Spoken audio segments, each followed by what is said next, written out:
வணக்கத்தோடு இன்றைக்கி நம்ம ஒரு வித கலையை கற்றுக்க போகிறோம். அது என்ன கலைன்னா தையல் மிஷின் தான். இந்த மிஷினில் நம்ம ஸ்டிச்சிங்ஸ் எல்லாமே கற்றுக்க போகிறோம். அதுக்கு முதல்ல நமக்கு ஃபர்ஸ்ட் தேவை நீடுறது வந்து தையல் மிஷின் தான். இதில் வந்து என்னென்ன ஸ்பாட்ஸ் இருக்குது, நமக்கு இங்கே ஆன் ஆஃப் ஸ்விட்ச், அதுக்கப்புறம் த்ரெட் ஸ்டாண்ட், இதுதான் த்ரெட் ஸ்டாண்டுன்னு சொல்லுவோம். த்ரெட் ஸ்டாண்ட் ரெண்டு பெயின்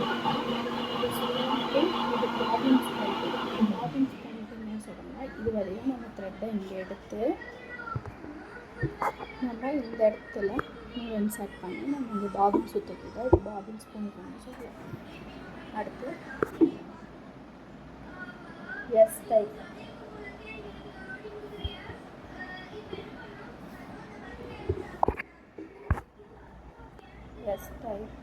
thread guide, இது pins and twist, இது L type thread guide,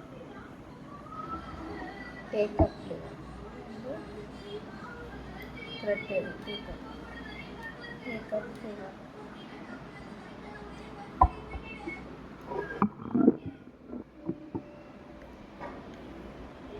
needle bar, needle, pressure foot bar,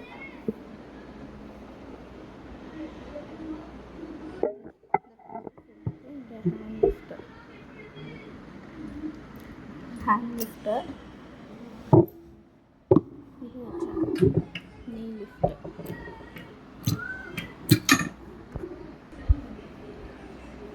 feed dog, ஃபேப்ரிக்கை மூவ் பண்ணுறது பார்த்தோம்னா தெரியும், அதுக்காக அது யூஸ் பண்ணும். பேக் டேக், ஸ்டிச்சோட லென்த்து, இதே சைஸஸ் இருக்கும். நமக்கு எவ்வளோ சைஸில் வேணுமோ அதை திருவிட்டு நம்ம இந்த ஸ்டிச் பண்ணிக்கலாம். இது வந்து ஆன் ஆஃப் ஸ்விட்சோட இண்டிகேட்டர். நம்ம வந்து ஸ்பீட் அட்ஜஸ்ட்மெண்ட் பண்ணிக்கலாம். பாபின் வைண்டர், இது வந்து பாபினோட டென்ஷன் டிஸ்க். இது வழியாக நம்ம இன்செர்ட் பண்ணால் இந்த பாபின் சுற்றி இதில் வந்து மிஷினோட பெட்டுன்னு சொல்லுவோம். அடுத்து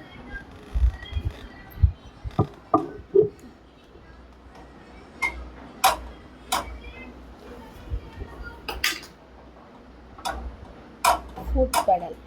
ஓகே, ஆயில் இண்டிகேட்டர். இதில் வந்து ஆயில் கம்மி ஆகும் அப்படிங்கிறத இண்டிகேட் பண்ணோம்னா நமக்கு ஆயில் நம்ம தைக்கும்போது ஒரு மேலே அடிக்கும். ஸோ அப்போ ஆயில் நமக்கு நிறையா இருக்கும் மொத்தம். அவங்க வேலை அது மேலே ஆயில் படலை அப்படின்னா நமக்கு மிஷினில் ஆயில் கம்மியாக இருக்கும் மொத்தம். இது machine head, totally machine head. So இதுக்குள்ள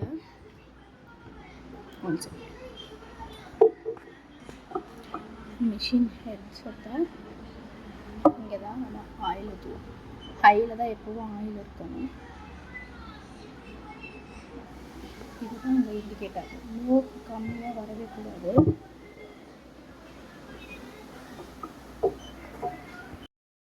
அடுத்து இது என்னடா ஒத்தையான இருக்குது எடுத்து நமக்கு தெரியாத நினைக்கிறேன். இந்த மிஷின் ஹெட் இருக்குல்ல, இதை நம்ம சாய்க்கும்போது இங்கே ரெஸ்ட் எடுக்கும். நல்லா